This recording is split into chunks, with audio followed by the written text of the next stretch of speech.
मित्रों, कौन थी देवी संध्या और उन्होंने पुरुष जाति को कौन कौन से श्राप दिए थे? आइए इस प्राचीन कथा के माध्यम से जानते हैं कि देवी संध्या ने पुरुष जाति को श्राप क्यों दिया था। मित्रों, एक समय की बात है। देवर्षि नारद भगवान शिव के दर्शन करने के उद्देश्य से कैलाश पर्वत पर जाते हैं। उस समय कैलाश पर्वत पर भगवान शिव और माता पार्वती विश्राम कर रहे थे।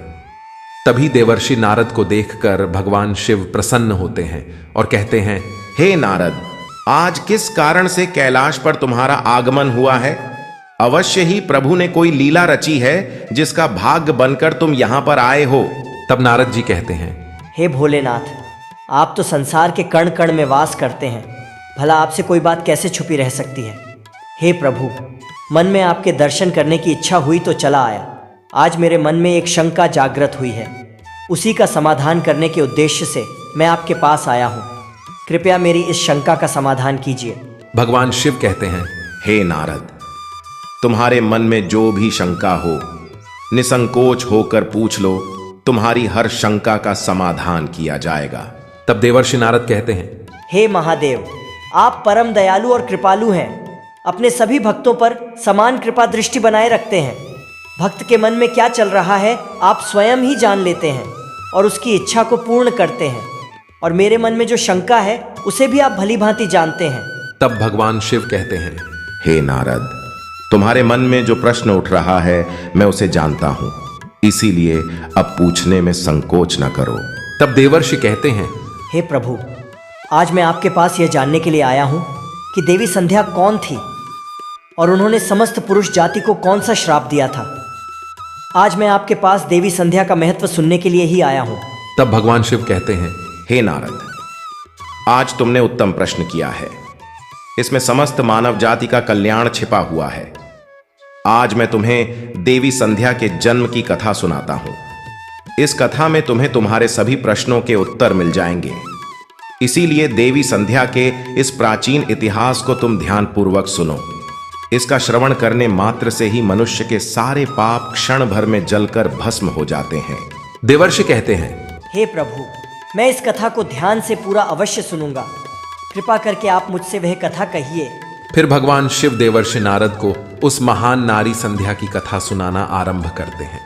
भगवान शिव कहते हैं, हे नारद, जब सृष्टि का आरंभ हो रहा था, तब सृष्टि के रचयिता ब्रह्मा जी कमल के आसन पर विराजित होकर भगवान का ध्यान कर रहे थे। उसी समय उनके मन में सृष्टि का निर्माण करने की इच्छा जागृत हुई। तब सबसे पहले उनके मन से विचार करने पर एक त्रिभुवन सुंदरी कन्या का जन्म हुआ। वह कन्या अत्यंत सुंदर और मनमोहिनी थी। मन से उत्पन्न होने के कारण वह ब्रह्मा की मानस कन्या हुई।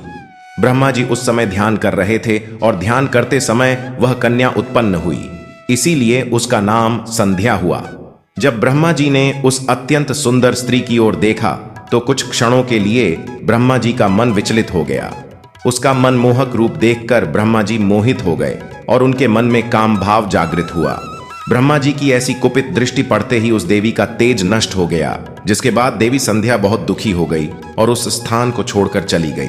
भगवान शिव कहते हैं, हे देवर्षि नारद, ब्रह्मा जी के मन में किसी भी प्रकार का विकार उत्पन्न नहीं हो सकता, किंतु प्रभु की लीला तो देखो। उन्होंने अपनी लीला दिखाने के लिए ब्रह्मा जी के मन में विकार डाल दिया। उसी विकार के कारण ब्रह्मा जी के मन में कुछ क्षणों के लिए काम का भाव उत्पन्न हो गया। प्रभु की ऐसी लीला रचने के पीछे समस्त मानव जाति का कल्याण छिपा हुआ था। इसीलिए अब तुम प्रभु की इस विचित्र लीला को ध्यान से सुनो। ब्रह्मा जी के ऐसे व्यवहार से देवी संध्या अत्यंत दुखी होकर चंद्रभाग पर्वत पर ध्यान करने के लिए चली गई। वहां जाकर उसके मन में इस बात की चिंता सताने लगी कि मैं तपस्या किसकी करूं, किस भगवान की आराधना करूं। इसी विचार से वह पृथ्वी लोक पर ब्रह्लोहित नाम के सरोवर के पास चली गई और वहीं पर खड़ी हो गई। तभी महर्षि वशिष्ठ उसी स्थान से गुजर रहे थे तो उन्होंने देवी संध्या को सरोवर के पास खड़ा हुआ देखा। देवी संध्या को अकेले उस स्थान पर देखकर महर्षि वशिष्ठ उसके पास चले गए और पूछने लगे कि तुम कौन हो, किसकी पुत्री हो और इस भयंकर वन में किस लिए घूम रही हो? यदि कोई गोपनीय बात ना हो तो अवश्य तुम अपना उद्देश्य बताओ। तब देवी संध्या ने उनके साथ जो हुआ वह बताया और कहा, हे मुनिवर, मैं इस पर्वत पर तपस्या करने के उद्देश्य से आई हूँ। कृपया आप मुझे बताइए कि मैं किसकी तपस्या करूं? मुझे अब इस दोष से कौन मुक्ति दिलाएगा तथा तपस्या कैसे करनी चाहिए? कृपया मुझे उपदेश देकर अनुग्रहित कीजिए। संध्या की बात सुनकर महर्षि वशिष्ठ कहने लगे, हे देवी, तुम भगवान नारायण की तपस्या करो।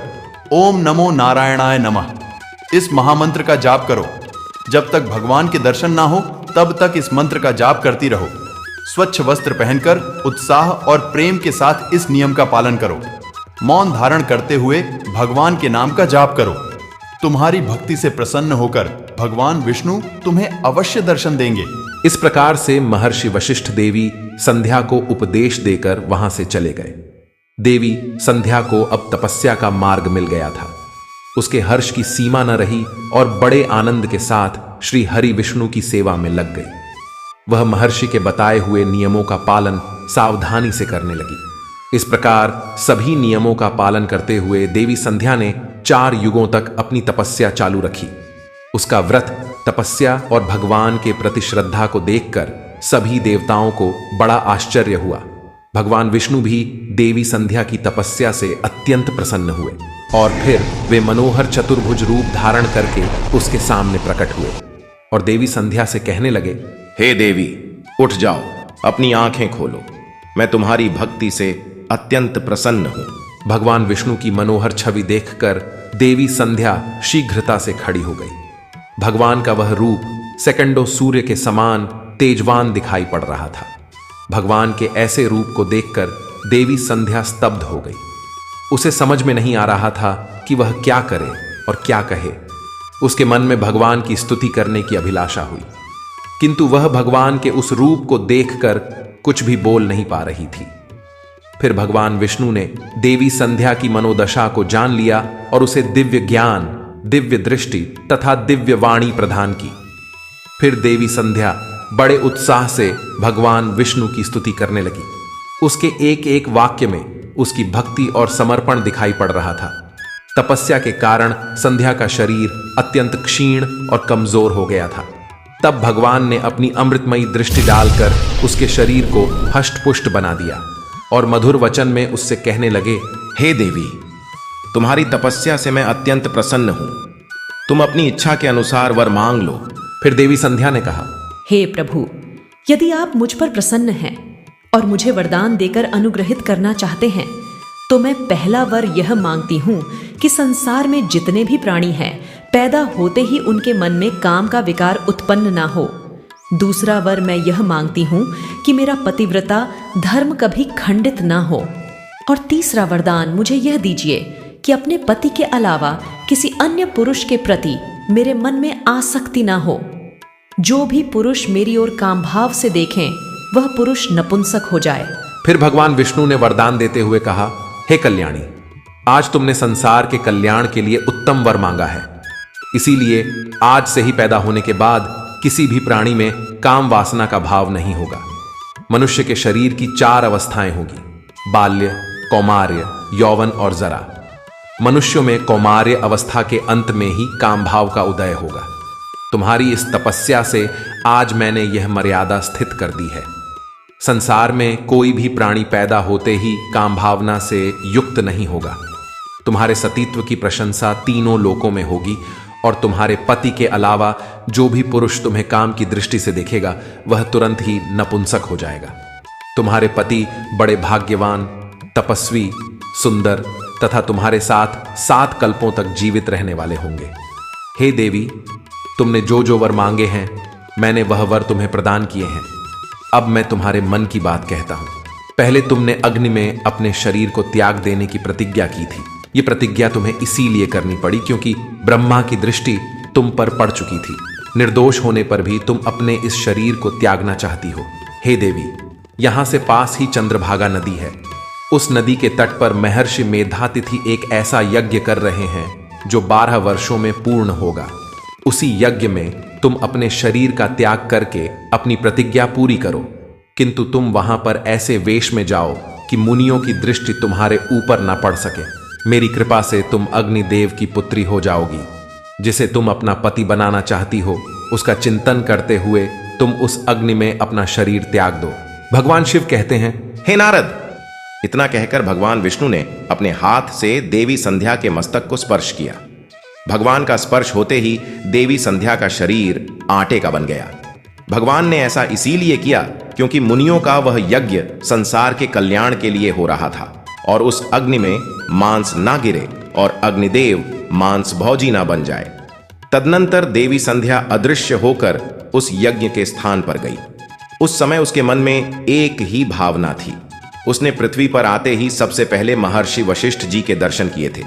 इसीलिए उसने अपने मन में महर्षि वशिष्ठ जी को ही अपना पति मान लिया और उन्हीं का चिंतन करते हुए उन्होंने यज्ञ की अग्नि में अपने शरीर को त्याग दिया।